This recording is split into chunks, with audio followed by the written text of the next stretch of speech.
एक मिनट, एक मिनट।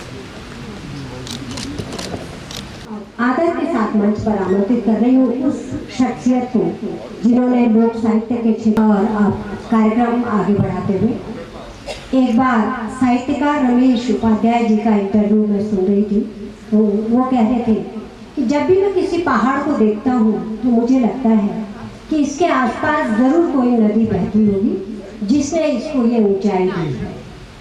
तो आज हमारे इस लोकार्पण समारोह में हमारे इस सारस्वत यज्ञ के जो मुख्य अतिथि हैं प्रोफेसर संजय जसोला जी, जब मैं उनका परिचय पढ़ रही थी तो वो व्यक्तित्व, वो शख्सियत मुझे वहाँ नजर आई। मैं आपको जानती थी, एक दो बार ग्राफिक में कार्यक्रम के संदर्भ में माधुरी दीदी हम लोग गए, लेकिन इस परिचय को पढ़कर लगा कि आपने किस तरह से उस जमीन से जुड़कर अंतर्राष्ट्रीय क्षेत्र को अपना कार्य क्षेत्र बनाया, वह ख्याति प्राप्त की। आप वर्तमान में ग्राफिक यूनिवर्सिटी के कुलपति हैं, उसके संस्थापक कुलपति भी आप हैं। ग्राफिक यूनिवर्सिटी ज्वाइन करने से पूर्व आप डीन एकेडमिक्स तथा डीन स्कूल ऑफ ICT रहे हैं गौतम बुद्ध यूनिवर्सिटी ग्रेटर नोएडा में। मैं पढ़ना चाहती हूँ 3 दशक का शिक्षण, शोध, शैक्षिक प्रशासन का आपका बहुत समृद्ध अनुभव है।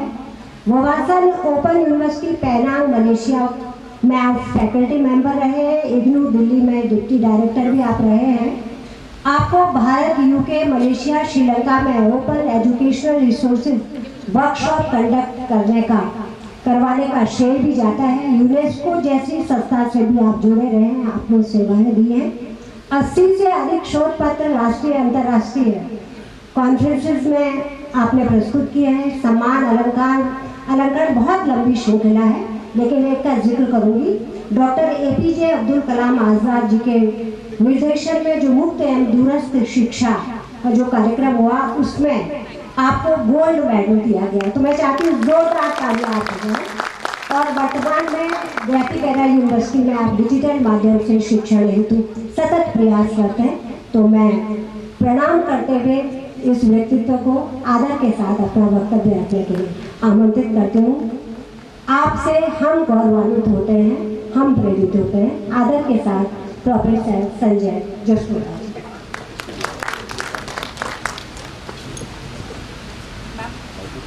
मीना जी बहुत बहुत धन्यवाद।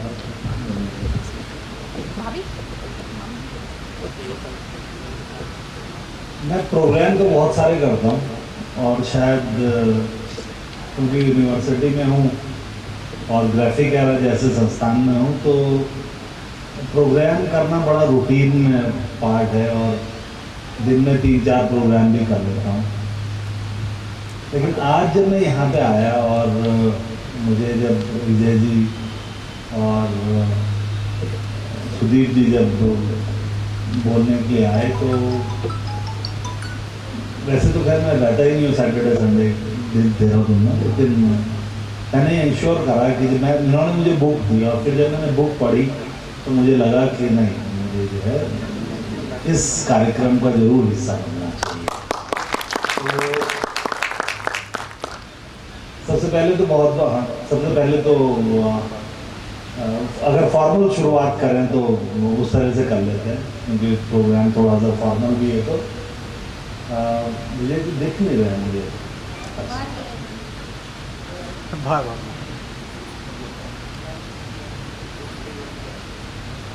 एक आम आदमी जो जिंदगी को अपने टर्म पे जिए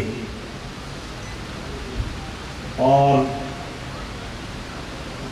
जैसा वो चाहता है वैसा कर पाए, ऐसा बहुत ऐसे शायद लाइफ में पूरी दुनिया में बहुत कम लोग होंगे जो इसको अचीव कर पाते हैं। ऐसे मैं उन्हें महानायक कहूँगा। महानायक हमारे विजय जी और एक साधारण से दिखने वाले आदमी को और हम लोगों को ये बताना कि उनके अंदर कितनी वो महानायक वाले जो काम है, ऐसे बताने वाली सुमित्रा जी मंचा सिंह सभी विद्वानगण और यहाँ पे व्यास जी भी बैठे हैं, कमला दीदी भी बैठी हैं और बहुत सारे धार के लोग बैठे हैं, लेडीज एंड जेंटलमैन। सबसे पहले तो मैं धन्यवाद करना चाहता हूँ रिया जी का, सुदीप जी का, कि आप लोगों ने मुझे यहाँ पे इनवाइट करा और मैं आम आदमी की तरह भी यहाँ के बन के आ सकता था, बट चलिए आपने चीफ गेस्ट का भी टैग लगा दिया उस पर, तो बहुत बहुत धन्यवाद। जैसा मैंने बोला, थोड़ा बहुत मुझे टेक्नोलॉजी आती है, थोड़ा बहुत टेक्नोलॉजी का पार्ट रहा हूँ, तो टेक्नोलॉजी के बारे में थोड़ी बहुत बातें कर लेता हूँ। लेकिन जब साहित्यकारों की बात आए तो वो लोग कहते हैं कि इंजीनियर्स बड़े नीरस होते हैं, वो क्यों सर, आप तो शायद मानेंगे इस बात को।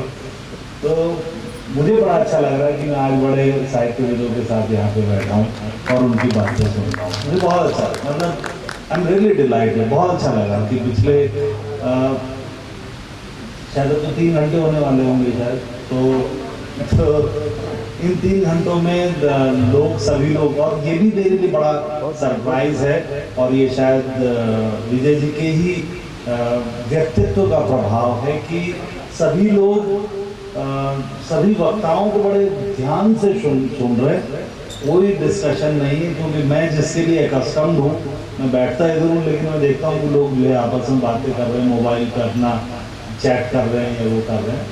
लेकिन शायद ये जनरेशन वो नहीं है, और अगर शायद वो स्टूडेंट वाली जनरेशन होती तो शायद ऐसा होता, बट मुझे बड़ा अच्छा लगा है देख कर। ये प्रोग्राम मेरे लिए बड़ा अविस्मरणीय है, क्योंकि यहाँ पे बड़े डिफरेंट तरह के एक्सपीरियंसेस हैं। आप सभी लोगों ने बहुत सारी बातें कह दी हैं, शायद मेरे पास बातें हैं भी नहीं, और मैं साहित्य वाला आदमी हूँ नहीं, तो मेरे पास बहुत सारे शब्द हैं नहीं। लेकिन हाँ, इतना मैं जरूर कहना चाहूँगा कि एक जब बड़ा साधारण सा व्यक्ति अगर जब वो एक जिद पकड़ ले, क्योंकि वो संवेदनशील है, और अगर वो किसी चीज के लिए जिद पकड़ ले तो शायद वो आप जैसा, विजय जी जैसा महानायक बन जाता है। ह्यूमन टेंडेंसी है कि हम सभी लोग बड़े यूज्ड टू हैं कि जो एक लाइफ है हमारे, जैसे जिस तरह से हमारे रूटीन की लाइफ चल रही है, हम उसमें बड़े हैप्पी हैं। आप लोग देखते होंगे, हर आदमी चाहता है कि एक उसका सेट रूटीन है, उस रूटीन को फॉलो करना चाहता है। और शायद क्योंकि हम लोग लीडरशिप रोल में हैं, तो ये जो चेंज मैनेजमेंट है, लोगों को थोड़ा सा बदलना कि अब आप थोड़ा सा कुछ और करिए, वो बड़ा डिफिकल्ट काम है, बहुत ही डिफिकल्ट काम है। और एक ऐसा व्यक्तित्व जो बिल्कुल ही हर दिन बदल जाए, ऐसा शायद देखना बहुत ही बड़ा रेयर एग्जाम्पल है। तो आपको नमन है। फिर भी एक बात जो आपने बताई, सभी लोगों ने बताई, और मैंने, क्योंकि मेरे पास ड्राफ्ट था तो मैंने भी उसको पढ़ा, और जैसा तो और वक्ताओं ने भी बताया कि उनकी शायद आंखों में आंसू भी आ गए, शायद ऐसा, शायद मेरे साथ भी ऐसा हुआ। अब मुझे वो इंस्टेंस याद नहीं है, लेकिन कई बार ये इंस्टेंस हुए।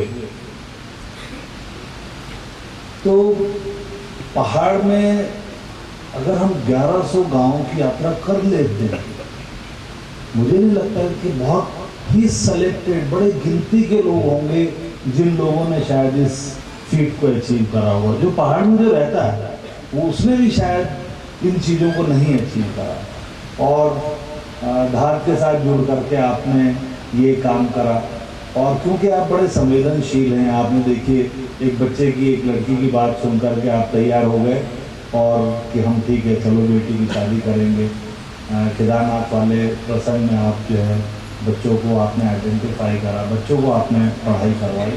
तो मैं पर्सनली आपके व्यक्तित्व से बड़ा प्रभावित हूँ, और मैं ये ज़रूर चाहूँगा कि मेरे पास बहुत सारे बच्चे हैं, कई हजार बच्चे हैं, और मुझे ऐसा लगता है कि मैं आपको वहाँ पे बुलाऊं, अपने ऑडिटोरियम में आपको बुलाऊं, और मैं ज़रूर चाहूँगा कि आपकी एक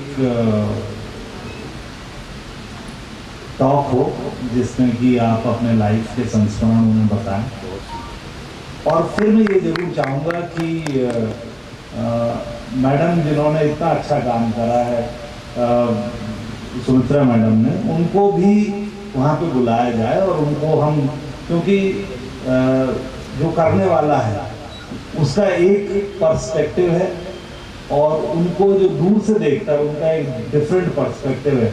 तो मेरी तरफ से आप दोनों लोगों को इनविटेशन है कि आप लोग, हम अपने बच्चों के लिए जो भी हमारे यहाँ एडमिशन लेते हैं, तो हम लोग जब वो हमारे यहाँ आते हैं तो हम उनके लिए एक ओरिएंटेशन प्रोग्राम रखते हैं जिसमें हम उनको अलग अलग विधाओं के लोगों से परिचित कराते हैं। तो मैं ज़रूर चाहूँगा कि आप दोनों लोग हमारे उस प्रोग्राम में आए और वो शायद कई दिन तक चलेगा, तो आपको हो सकता है कई बार आना पड़े। तो मेरी तरफ से निमंत्रण है और मैं ज़रूर चाहूँगा कि आप आएँ और हमारे बच्चों को अपना आशीर्वाद दें। आपकी किताब छपी है, बहुत अच्छी किताब है। मैं ये ज़रूर चाहूँगा कि मेरे लाइब्रेरी में भी ये किताबें हों और बहुत सारी किताबें हों आपके लिए। इन्हीं शुभकामनाओं के साथ बहुत बहुत धन्यवाद।